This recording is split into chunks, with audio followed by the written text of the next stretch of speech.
அஸ்ஸலாமு அலைக்கும் வரஹ்மத்துல்லாஹி வபரகாத்துஹு. அல்லாஹ்வுடைய சாந்தியும் சமாதானமும் நம் அனைவர் மீதும் நிலவட்டுமாக.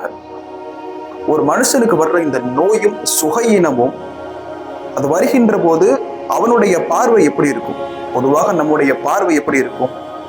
நான் ரொம்ப கஷ்டத்துல இருக்கிறேன், ரொம்ப நோயில அவஸ்தைப்படுறேன், என்ன செய்ய, இது அல்லாஹ்வின் புறத்திலிருந்து வந்து ஒரு மிகப்பெரிய சோதனை தான் என்று அது நமக்கு ஒரு பாரமாகத்தான் நாம் பார்ப்போம். நம்ம ஒரு கஷ்டமாகத்தான் அந்த நோயை பார்ப்போம்.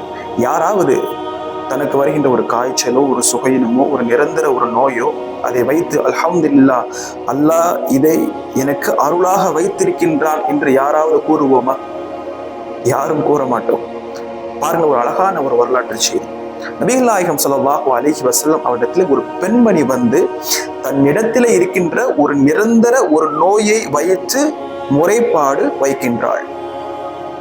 யா ரசூலுல்லாஹ், நான் வலிப்பு நோயால் பாதிக்கப்பட்டிருக்கின்றேன்.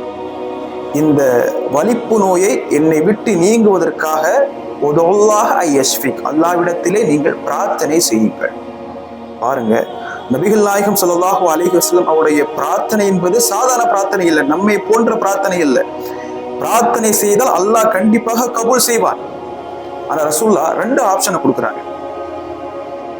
இன் ஷஅதி தஅவத்துல்லாஹ் ஐயஷ்ஃபிக், நீங்கள் விரும்பினால் அல்லாஹ்விடத்திலே நான் உங்களுக்காக நிவாரணத்திற்காக பிரார்த்தனை செய்கின்றேன், அல்லாஹ் நிவாரணம் கொடுப்பார். ஆனால் வ இன் ஷஅதி சபர்தி வலக்கில் ஜன்னா, நீங்கள் பொறுமையாக இருந்தால் நிச்சயமாக அந்த பொறுமைக்கு பகரமாக அல்லாஹ் உங்களுக்கு சொர்க்கத்தை அல்லாஹ் கொடுப்பார். ரெண்டு ஆப்ஷன் கொடுக்குறாங்க. ரெண்டிலே எதை நீங்க சூஸ் பண்ணாலும் அல்லாஹ் குற்றம் பிடிக்க மாட்டார். ஆனா எது இல்லாம போயிடும்? சொர்க்கம் இல்லாமல் போய்விடும். அதனாலதான் அந்த பெண்மணி என்ன சொன்னார்? அஸ்பீர், நான் பொறுமையாக இருக்கிறேன். வலக்கின்னி அகதஷஃப், என்னுடைய ஆடை என்னுடைய ட்ரெஸ் ஆனது விலகுகின்றது, நான் பெண்மணியாக இருக்கின்றேன். இந்த வலிப்பு நோய் வருகின்ற போது என்னுடைய ஆடை விலகுகின்றது. ஆடை விலகாமல் இருப்பதற்காக யா ரசூலுல்லாஹ் அல்லாஹ்விடத்திலே பிரார்த்தனை செய்யுங்கள். வலிப்பு நோய்ங்கிறது சாதாரண விஷயம் இல்லை. நீங்க பாக்குறமா இல்லையா? நல்லா இருப்பாங்க, இந்த வலிப்பு நோய் வந்துட்டுன்னா அப்படியே அவங்கள வேறு விதமா மாற்றிவிடும். ஏன், அழகான கோலத்தையும் கூட அலங்கோலமாக மாற்றிவிடும். அப்படிப்பட்ட நோயை நான் பொறுத்து கொள்கின்றேன். எதற்காக?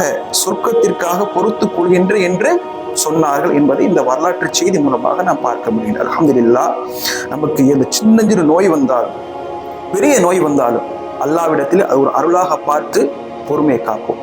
அஸ்ஸலாமு அலைக்கும் வரஹ்மத்துல்லாஹி வபரகாத்துஹு.